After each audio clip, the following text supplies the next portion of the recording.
I mean, what's your motivation? Your motivation is to keep your fucking job. I don't know why directors never say shit like that. I swear that is that not a quote? I feel like that was a quote from something. I don't know. I've been It sounded told so stuff like that familiar when you before. said it. It's It's just something we've heard just from our parents growing up. yeah. You want to fucking eat dinner? Focus on that broccoli, you little bitch. I remember I told my grandpa. Oh my gosh!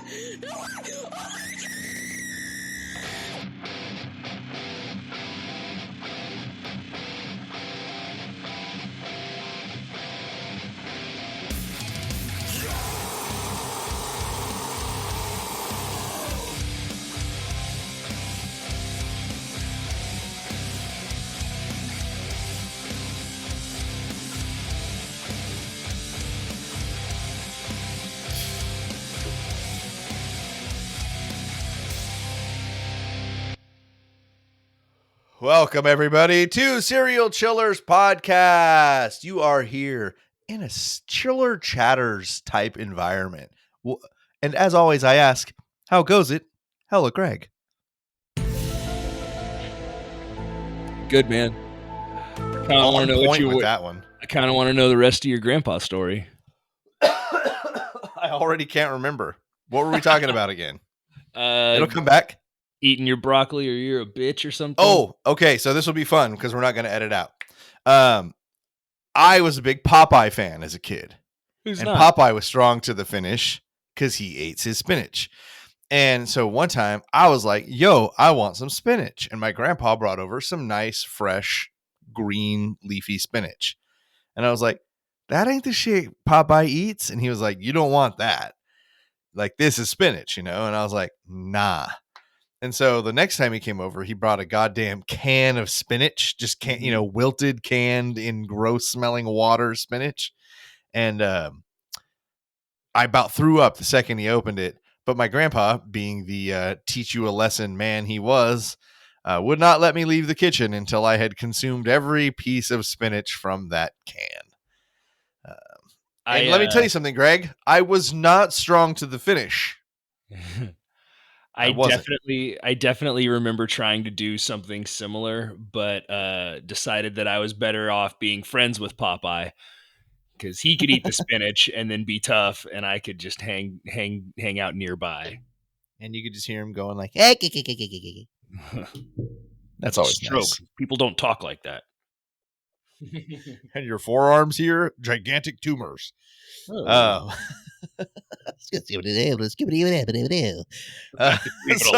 miracle. So guys, Chiller Chatter has actually been one of the highlights of my week. Every week, hang out with my buddy Greg, talk some silly shit that maybe isn't perfect for an episode itself, but we get to break down and do these little mini things, which, damn it, I'm just having so much fun. I believe this is Chiller Chatter's 9. Yes, Chiller Chatter 9. I just looked it up. Is that whatever? I labeled it as IV, so I hope that's 4, but that's okay. That's okay. Ooh, you're right. I X. Sorry. It's okay. Rocky 5 we'll use the Rocky 2 equals Rocky 7. Adrian's Revenge. We'll use the date. Oh, Roman numerals never even tried to teach us that in school. I don't even did we have Roman numeral lessons? I don't know why I know Roman numerals so well, but movies. I could just look at it and go, okay, that's 2007 or whatever. It doesn't take very long. It just clicks, I guess. Yeah, sometimes I'll see a movie and go, oh, cool. Well, movies are not hard. Was it in the 1900s or the 2000s? Super Bowls. And then so you just need to know 92 or 21 or Anyway, we got a couple stories for you guys today. You can check out social medias for all the stuff you guys want. SerialChillersPod.com. We don't do anything on there. We're just being honest with you.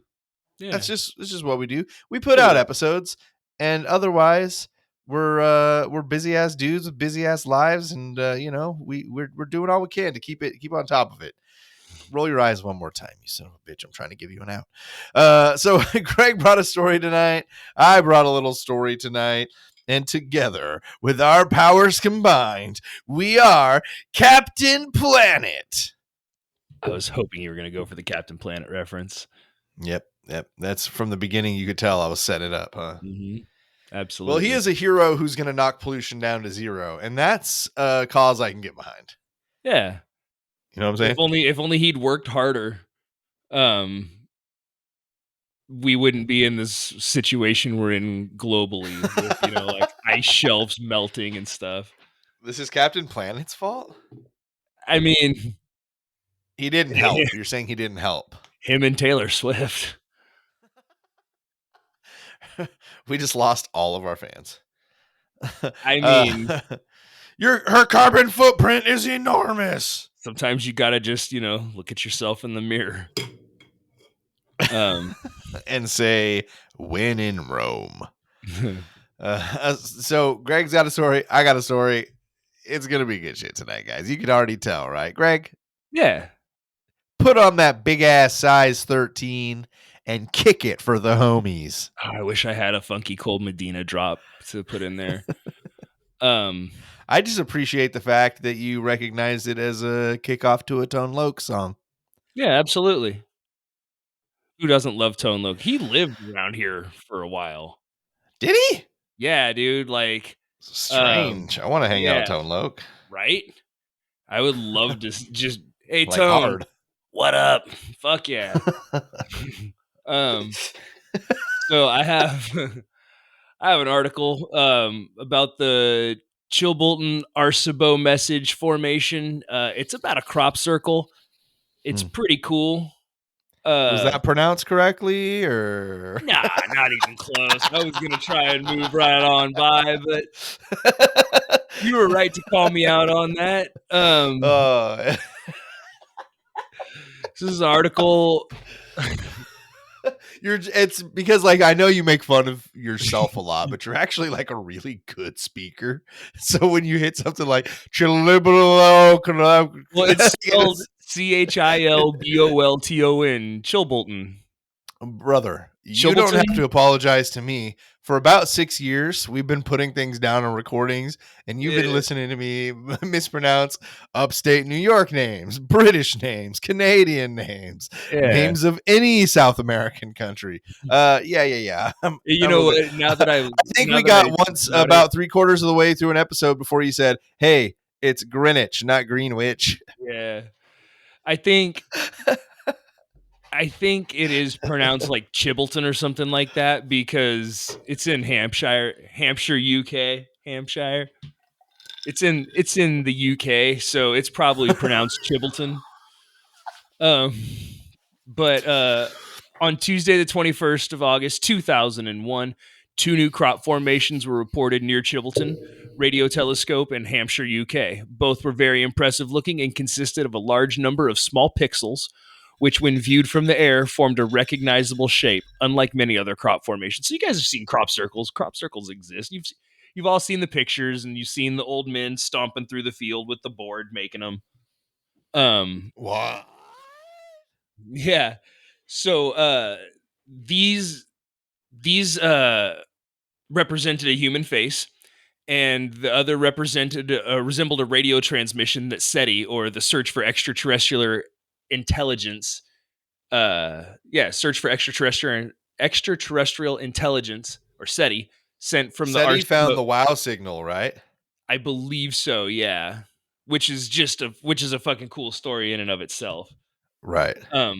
But they sent this message from the Arcibo radio telescope in 1974. So the latter formations example is examined in this article.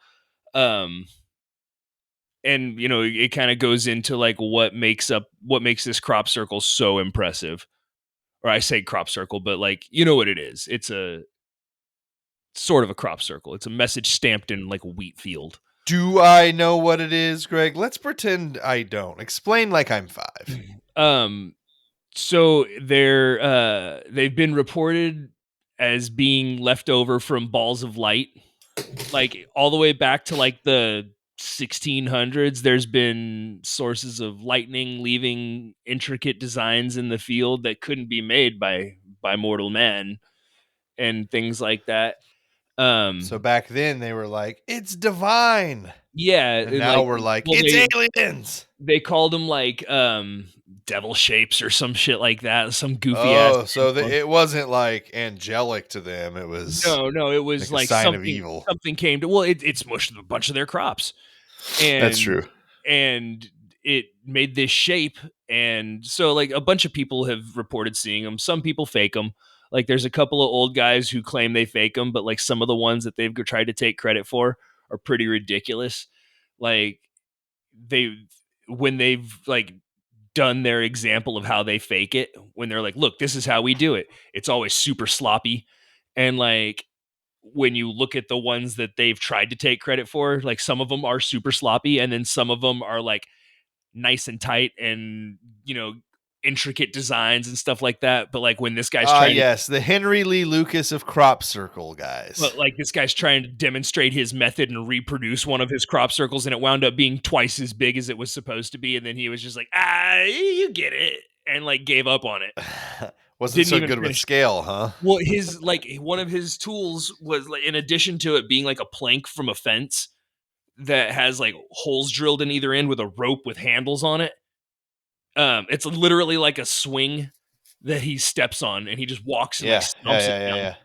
yeah. Um, and in addition to that, he has, like, a little deal that hangs off the bill of his hat, and it's like a little circle. And he's like, "You just focus on something in the distance through there, and then you walk to it, and then bam, you got yourself a pin straight line." And, like, while he's walking, you can see the thing bouncing around, and, like, obviously, it makes 0 Not a sense. straight line at No, all. no, and that's what I'm saying, like, he ended up making his, like, circle twice as big as it was supposed to be, and then he was like, Right, "Ah, right, fuck, right. like, you get what I mean. Oh, this was What that's." happens if you turn your head 1 degree?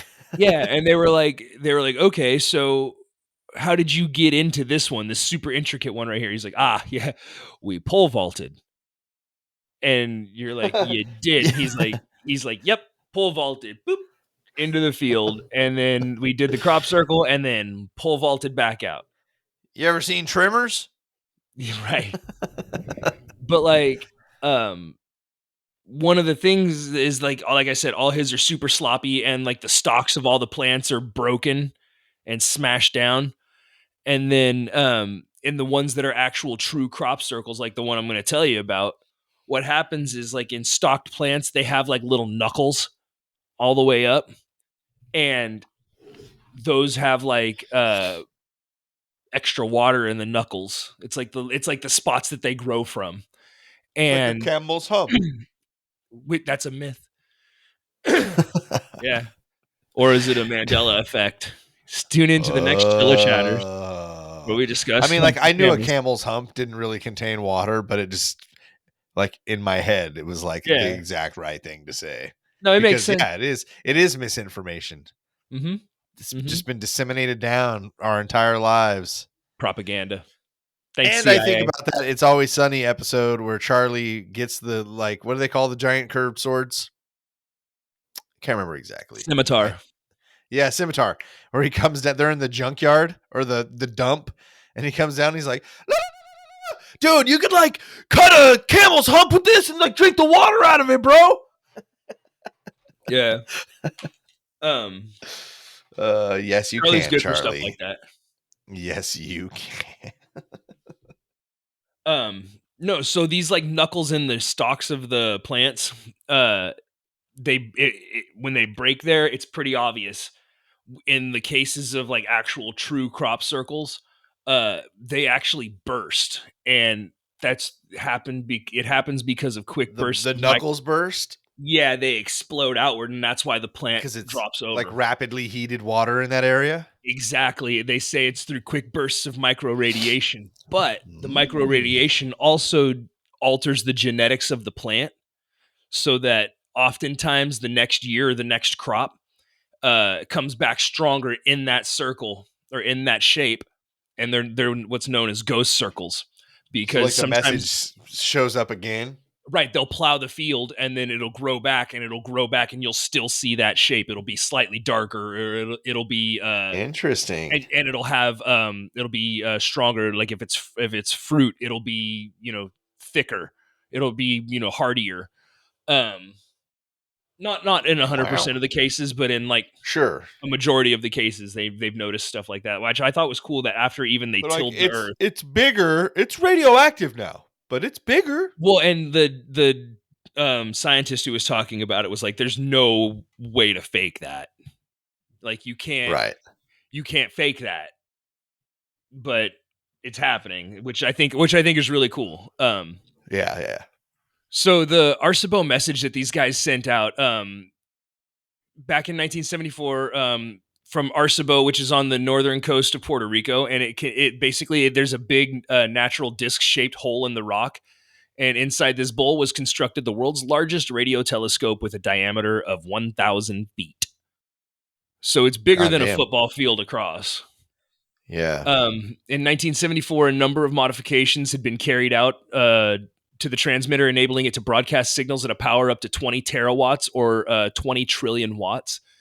As an inaugural test of these improvements, it was decided by SETI to transmit an encoded message to the heavens. The signal was aimed towards a globular star cluster M13, some 25,000 light years away, and consisting of some 300,000 stars in the constellation of Hercules. The message was actually transmitted on November 16th, 1974, and consisted of 1,679 pulses of binary code, zeros and ones, which took a little under 3 minutes to transmit. It was transmitted on a frequency of 2,380 megahertz, which is significant later. Um, so like I had heard about this and I knew a little bit about this transmission and like the stuff that they sent out, which I thought was neat. Um, I didn't know why it was 1,679 digits until like I was reading this article, which I thought was cool. The reason they chose that number is because it's the product of two prime numbers, 23 and 73. Any sufficiently intelligent life form would no doubt look for unique universal constructs such as prime numbers, chemical element frequencies, and binary digits. Don't forget that because we could be trying to communicate with an intelligence completely different to our own, we can't talk in terms of human systems such as centimeters, feet, and decimal numbers, etc. I Because think the my only camera froze. It did. Well, let's just keep it rolling, buddy. You can still hear me. Yes, sir. Because the only two prime numbers are 23 and 73. When multiplied together, produce 1,679. There can only be a single way to arrange the signal. If you were converting it into a matrix grid, it would be 23 squares by 73 squares. Which I thought was kind of cool. Like I had heard that it was 1,679 pulses or whatever, indicating ones and zeros, but I didn't understand Math that. is fucking crazy, dude. I feel so fucking dumb though when they're like, any sufficiently intelligent life form would no doubt be able to figure this out. And I'm like, bro, I never would have got that. I never would have got that. Like, how often am I picking up like signals and feelings in my teeth from a life form a trillion miles away and fucking just not getting it? And this guy's like, I don't understand. We've made it as simple as possible. And I'm just here like, my teeth hurt. 1,279. Yeah, like 1,200. I don't know. I would never get that. Um, so yeah, basically the way it works is it's ones and zeros, and each one is a dark one, each zero is a light square. And as you fill in the grid according to the code, it makes like a map, and it makes a whole, but it puts a whole bunch of information in there in this SETI code. Um, the original message that we sent out was comprised of several sections, each depicting a particular aspect of our civilization. At the top are binary representations of the numbers 1 through 10, interestingly showing the numbers 8, 9, and 10 as two columns. This shows anyone decoding the message that we can specify that numbers too large to be written on a single line can be carried over. The next section consists of the binary values 1, 6, 7, 8, and 15, which indicate the atomic numbers of the primary elements for life on Earth: hydrogen, carbon, nitrogen, oxygen, and phosphorus, respectively. The larger section of 3 rows represents the formulas for the sugars and bases of the nucleotides of DNA. Beneath is a graphical representation. So they have like a picture here that shows directly below the DNA double helix is a small representation of us. So they drew like a little person, and it's fucking hilarious. It looks like an 8-bit man. It's just like it's 3 rows wide, and it has little 3-row diagonal arms and a little square Huh. head on top, and like 2 little legs and 2 little feet. So cute. Um, yeah, and they made him approximately 5'9", Huh. which was also interesting. Been there. Um, uh, the next section is a representation of our solar system and where we live. It shows the sun and 9 planets, roughly representative of size. Um, by moving the third planet up slightly, it highlights that something is significant about the third planet from the sun, which is us. The last section depicts the origin of the message itself, the Arecibo radio telescope, which is the curved structure. So, like, if you're looking at the thing, it looks like a scantron, um, and it has a picture. It has a picture of the telescope at the bottom. Every time I see a Scantron, I get PTSD. That's, I mean, maybe don't look at this then, especially if you have that. What's that phobia of the little holes? Nah, I don't have that. I Okay, think well it's interesting. then you'll be okay. You'll be all right. So it's like a Yeah. punch card. It's got like hanging chads. Well, when you when you put it all together, yeah, it looks like a scantron that's 23 blocks wide and 73 blocks long. And it looks like, you remember what was that game that we used to play? It was like a fighting game where you can make your own little IDARB. characters. IDARB. It looks like an IDARB screen. I loved IDARB. Yeah, that was a good game. Um, so what was interesting about this crop circle is that half of the message showed a face, and it showed like a human face, humanish face. The other half of the message that was in the crop circle was a response to the SETI message, formatted the same way Huh. in like a grid pattern like that, with the same like blocked out areas representing this, that, and the other thing. Um, so I mean, I think it's obviously it's super interesting. It's super, like, crop circles in and of themselves are pretty cool. Like, one guy uh was looking at crop circles and decided to like take he took one and stood it up vertically, and it didn't make much sense, but then he 3D printed it, and like he rotated it 360 degrees until it became a shape, and then 3D printed it, Ah. and then did that with a bunch of other crop circles, and eventually had pieces and blueprints to a machine. Um, Whoa. yeah, he built What's the machine do? he thought it was a 0 point energy flying machine. Um, he used Go on. There's a documentary about it, about him making the machine and everything. It's pretty cool. It didn't work, obviously. Otherwise, I would have led with that. Been like, hey, dude, so there's a 0 point energy flying machine that came from cornfield, right? Um, What? yeah. No, so it's he took a bunch of different crop circles and then like rotated them vertically and then around until until they made a shape, and then took that shape and was able to assemble bits and pieces of this machine. And it took like 3 years or something like that, and it didn't do anything except like ignite some plasma. But what they feel like they were missing, um basically the way space and time twist is called torque. And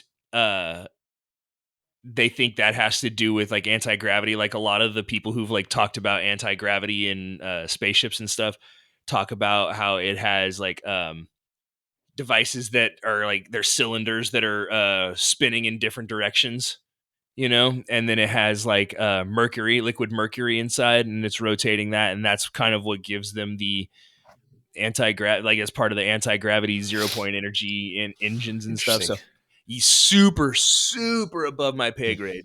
Like, but that's a lot of like what they think goes into like anti-gravity technology, is rotation countering the torque of space-time. And like, like an internal gyroscope. Any intelligent being Yeah, should anybody should be able figure to it figure out this by out. now. I hope that there's like 3 people who are listening to this and they're like, "Ah, yes, that makes total sense, and we have Ah, just but of changed course, information about actually, that changes my research. it." So if you're using this show for research, good. Um, but See yeah, what he did there? He changed it. He subverted your expectations for comedy. aha, take that.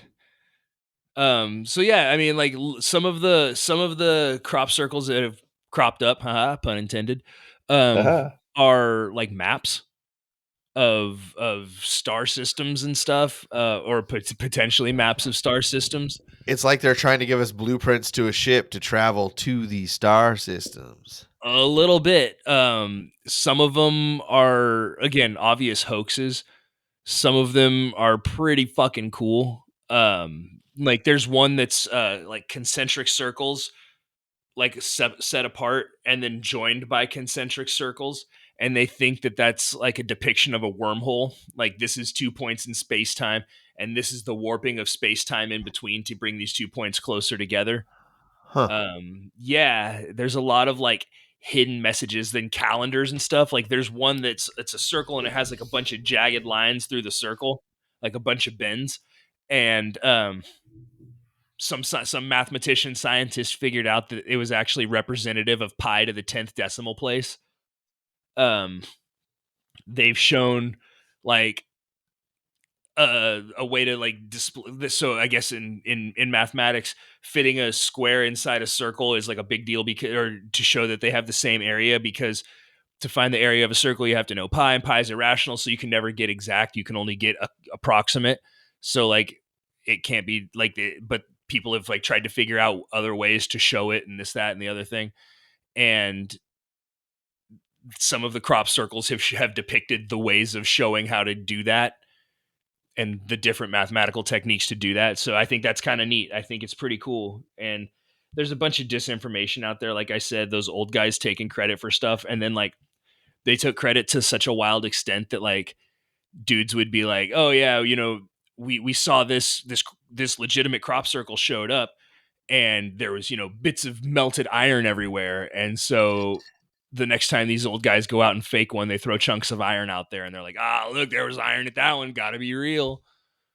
And then like they can't keep their story straight about when they started doing it together and all that. So it's just What like do they get out of it? disinformation. It's All right. to Who are they cover working for? MI5, Mm-hmm. MI6, all the MIs, the CIA, the MIB? fucking Majestic 12, the Greys, the lizard people. Who aren't they working for, really? Zeta Reticuli. Yeah, they seem pretty on the level. That was pretty much it about crop circles. I just think it's neat, and I like to bring it to people's attention now and then. I like to just talk about crop circles here and there. Yeah, that's the end of my freaking report. Yeah. Okay, well, that was lovely. Greg, What? I have brought you the Malice at the Palace. Yes. I have brought you Disco Demolition Night. Yes. Tonight, I bring you the 1971 event between the then Cleveland Indians and the Texas Rangers, known as 10-cent beer night. Okay. So I've heard of this, but Uh-huh. I don't know the specifics. I've Okay. heard it. I've heard it referenced in like pop culture, but I don't So know. I don't know the specifics. So I'm I excited. feel like the reason you don't is because it's not as grand as Disco Demolition or as Malice at the Palace, but it's still a fun story. I feel like I maybe saw it. I feel like ESPN did one of those like They greatest could moments have like of sports, like or like the not top 10 all time of sports, and it would they had Disco Demolition Night in there, and I feel like maybe 10-cent beer night, or maybe it was referenced in something like that. But yeah, I'm excited. Learn me something, dude. well, let me tell you about how in 1971 the Indians, I'm going to refer to them as the Indians because that's what they were then. It'd be weird to call them the Guardians now.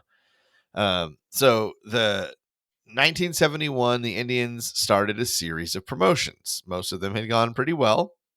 But they had a recent clash with the Texas Rangers in Arlington Stadium. The incident left a bitter taste in the mouths of many Indians fans who now held a grudge against the Rangers. This happens, sports rivalries. It's what makes it fun, you know? The trouble began. The trouble began in the fourth inning of that game when the Rangers' Tom Grieve walked, and then Lenny Randle hit a single. The next batter hit a potential double play ball, but Randle's aggressive slide disrupted the play, causing tension to rise. So I'm thinking Every he goes into second like foot up, like cleats no, up.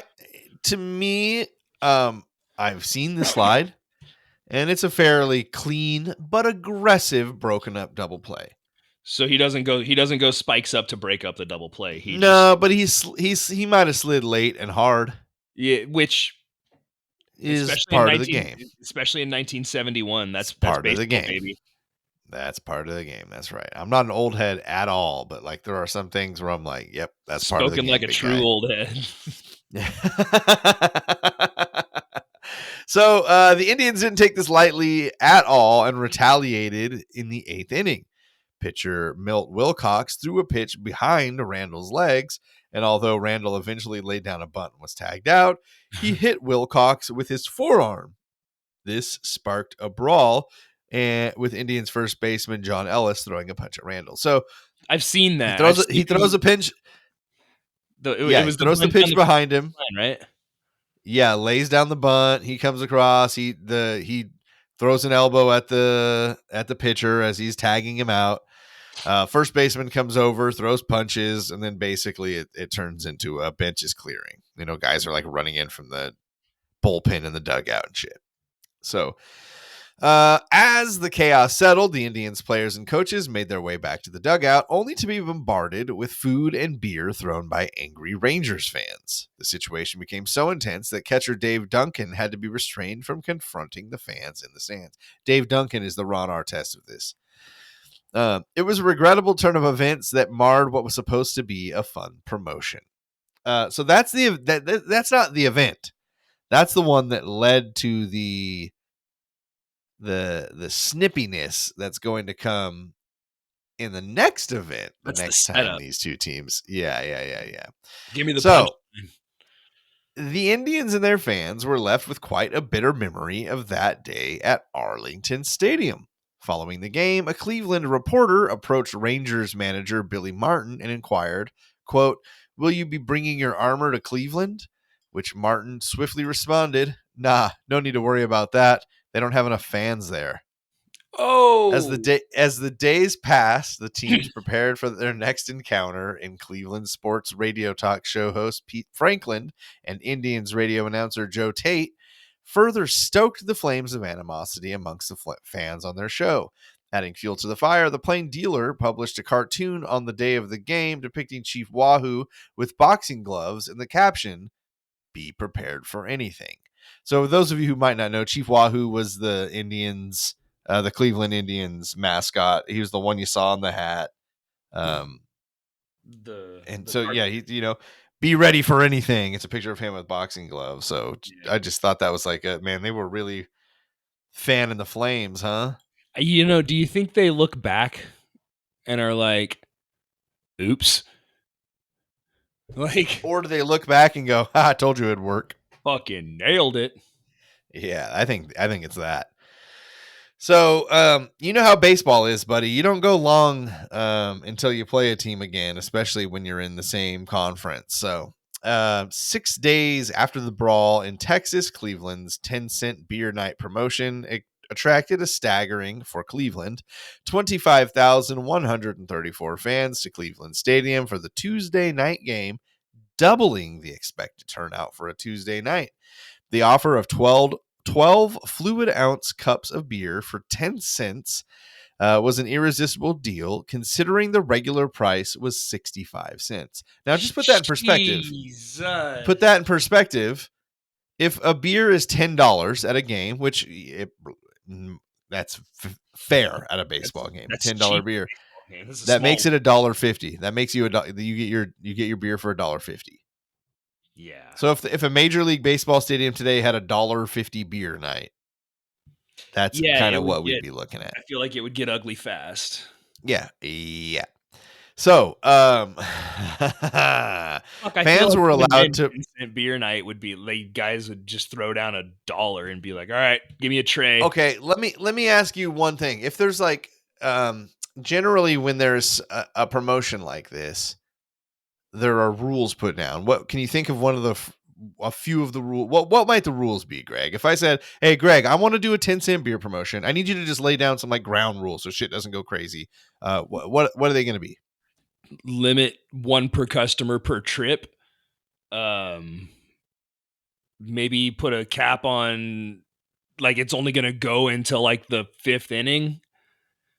Um, I don't know, maybe put a total cap on it, like, give them Fans were allowed to purchase up to 6 beers at a time with no restrictions on the number of purchases, and sales would continue through the ninth inning of the game. good night.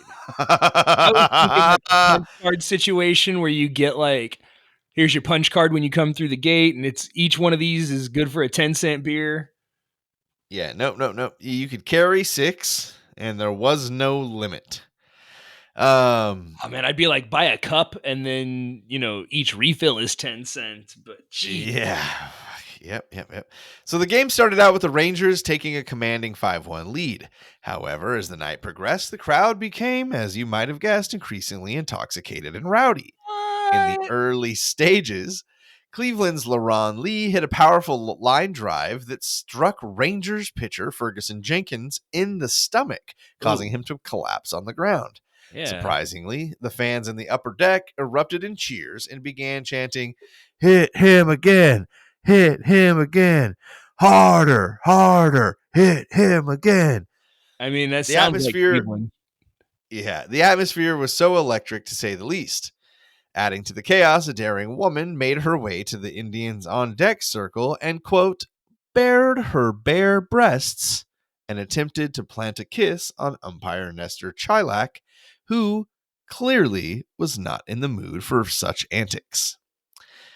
So we've got our first streaker of the night. I say first because Oh, buddy, there's more?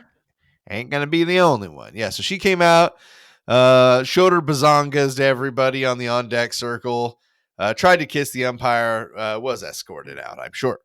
Meanwhile, as Greaves smashed his second home run of the night, a completely naked man sprinted towards second base and slid in. Oh, Yeah. Much to the shock and amusement of the onlookers. One sports writer humorously remarked that the man probably ended up with dirt in places that were best left to the imagination. was it? I was going to ask if it was like a head first slide or if it was a figure four It I slide. so because I'm sure the rules were the same then as they are now, a streaker goes on and the cameras all point the opposite direction, you know? So Yeah. there is no footage of the streaker as far as I'm aware of. But either way, sounds terrible because like either you're scraping up your fucking stomach and your chest, or you're scraping up the whole back of your thigh. You're gonna try to find the streaker sliding into base.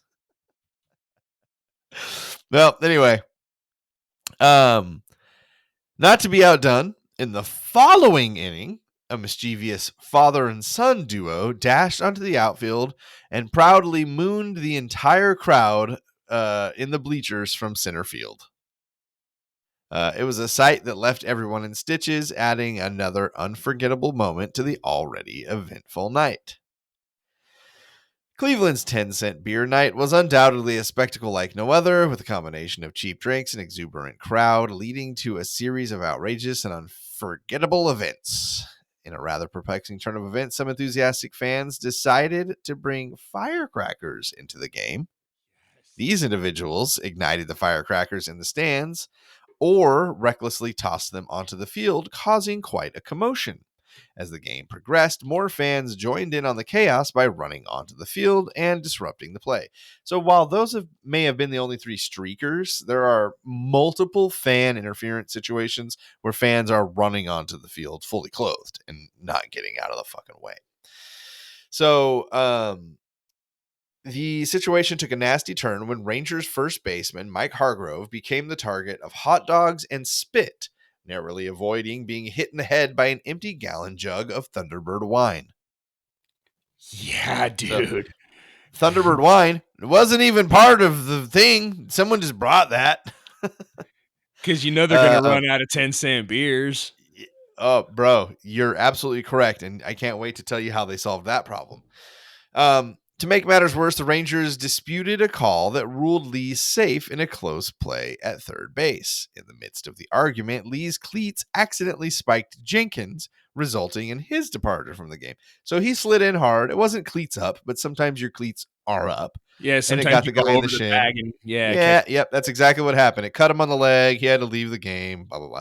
So now it looks like a Ranger came in and cleated a Cleveland Indian, you know? So um, this contentious call triggered an angry response from the Rangers, which in turn provoked a furious reaction from the Cleveland fans. Once again, objects were hurled onto the field, with one fan even throwing lit firecrackers into the Rangers' bullpen. The atmosphere became even more unsettling as clouds of firecracker smoke mixed with the pungent scent and clouds of marijuana. By the seventh inning, the ballpark had nearly emptied out, with families and the few remaining sober fans deciding that it was best to leave. The remaining crowd, however, became increasingly intoxicated and confrontational. As sports writer Paul Jackson vividly described in a 2008 article, the atmosphere had become quite unsettling.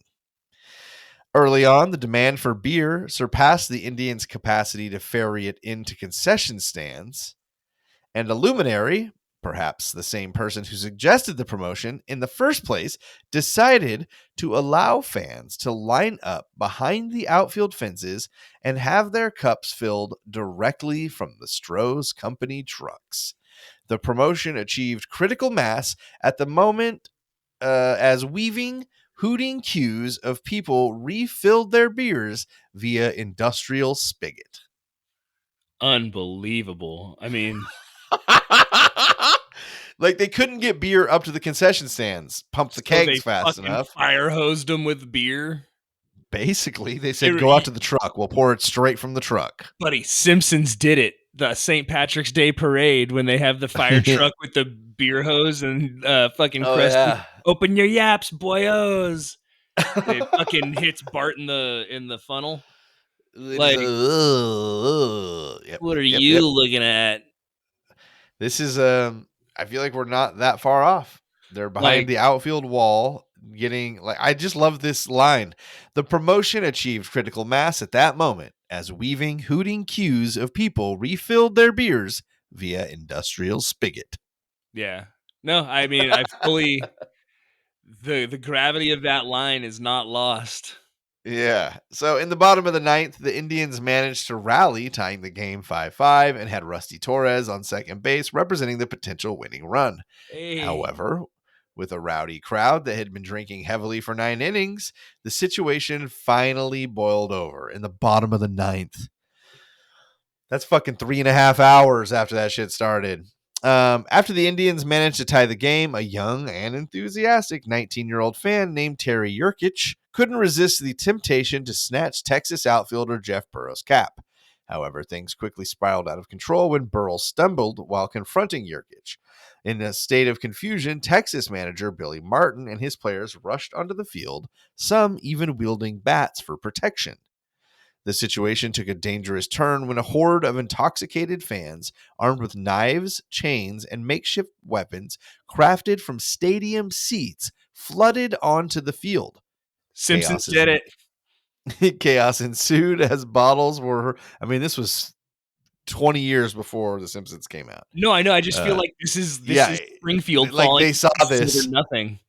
Yeah, yeah. They're like, we don't have to write it. Real life is better than that. Chaos ensued as bottles were hurled down from the stands, and the numbers of fans grew rapidly surrounding the 25 Rangers. Recognizing the imminent danger faced by the Rangers, Cleveland manager Ken Asperante made a bold decision. He ordered his own players to grab bats and come to the aid of the Rangers, even if it meant confronting their own fans. The scene turned even more chaotic as rioters began throwing steel folding chairs, with Cleveland relief pitcher Tom Hilgendorf unfortunately taking quite a nasty blow to the head. Amidst the chaos, Hargrove found himself in a fistfight with one rioter, only to encounter yet another on his way back to the Texas dugout. This is the dude who's hit 2 home runs in the day. Yeah. I've like Um, looking for the video of the streaker. I found photos of everything, so I've just kind of been like following along in the photos. oh, really? Oh my Nice. god, this is like it's I haven't unbelievable. even really looked at too many photos, just kind of the main, like Wikipedia and one article I read. Yeah, this is good. Cool. Send me that link. It's just Um, oh, okay. I'll look through it. So even Texas catcher Duke Sims, a former Indian himself, found himself entangled in a fight with a Cleveland Indians fan. The two teams eventually retreated to their respective dugouts, sticking together and protecting one another. Seeking refuge, the teams sought shelter in their clubhouses, hastily closing and locking the doors behind them.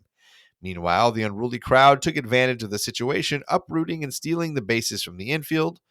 The rioters unleashed a barrage of objects ranging from cups and rocks to bottles and even batteries from their radios onto the field. Hot Michael dogs, Clark popcorn Duncan. containers. Oh wait, no, that What? was I said Michael Clark Duncan. Oh wait, no, that was Oh, yeah. let's go. Yeah, exactly.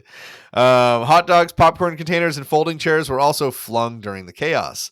Umpire crew chief Chilak had, realizing that the order had been was not going to be restored anytime soon, made the difficult decision to forfeit the game to Texas as the visiting team.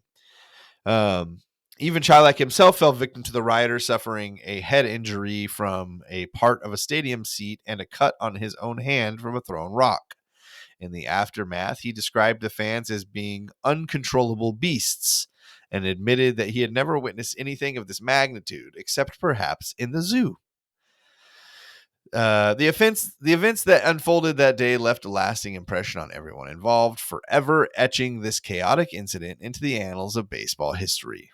As a wild turn of events, the rioting persisted for a solid 20 minutes. As Joe Tate and Herb Score passionately narrated the chaos live on radio, Score couldn't help but notice the security guards struggling to control the unruly crowd. Tate, clearly shaken, exclaimed, "Oh my, this is an absolute tragedy." Thankfully, the Cleveland Division of the police eventually arrived to restore order, taking 9 fans into custody. Meanwhile, the Indians players stepped up and escorted the Rangers safely to their team bus. Amidst the aftermath, local sports writer Dan Coughlin from the Chronicle Telegram bravely attempted to interview fans, only to be unexpectedly punched in the face, not once, but twice. Cleveland's general manager, Phil Segui, wasted no time in pointing fingers at the umpires, blaming them for losing control of the game. Yeah, we we sold 10-cent beers all night, and it's your guys' fault. If you called it in our favor, they wouldn't have got out of control. It's your own fault. Look what you did. I hope you're fucking happy. The Sporting News, however, had a different perspective, suggesting that Segui's opinion might have been altered had he experienced the chaos firsthand, surrounded by knife wielding, bottle throwing, chair tossing, fist swinging drunks. Even American League president Lee MacPhail acknowledged the role of beer in fueling the riot, stating there was no question that beer played a part in that riot. Despite the mayhem, the next beer night promotion on July 18th managed to draw an impressive crowd with 16,000 more in attendance, 41,848. This time, however, there were some adjustments. Beer was still available for a mere 10 cents a cup, but with a limit of 2 cups per person at the reduced price. So you can only Yeah. get 2 beers at 10 cents, and then they were all full pop after that. So there's only one, and I had no idea who this guy was, if I'm being honest. Once I saw his picture, he looked familiar, but I still not really sure. The only notable attendee of this game is NBC newscaster Tim Russert. He was a student at the Cleveland Marshall College of Law at the time, and he said, quote, "I went with $2 in my pocket. You do the math." I drank 20 beers. Yeah, so that's it, man. He That's looks like a the kind of guy 10-cent who'd beer drink 20 night. beers too. Yeah, exactly. That's a 10-cent beer night in 1971 in Cleveland, Ohio. The Texas Rangers would get a win 5-5. How do you like that? So, yeah. Like a little Uh, fluke in baseball no history there. no ties in baseball, buddy. Yeah. I Yeah, what a fun little time that was, huh? I did enjoy that. I enjoyed that quite a bit. That was like looking through the pictures, it's unbelievable. Like what a catastrophic ball drop on the part of the promoters. And like Disco Demolition Night, same thing. Like I get what you're trying to do. You're trying to get people into the stadium, but you gotta have a contingency plan. Well, it's just like, I mean, and I know that we've been a part of these fucking kind of things, but I said, Greg, if you could put some rules on it, what would they be? And you listed like the 3 that it should be on every alcohol sale thing.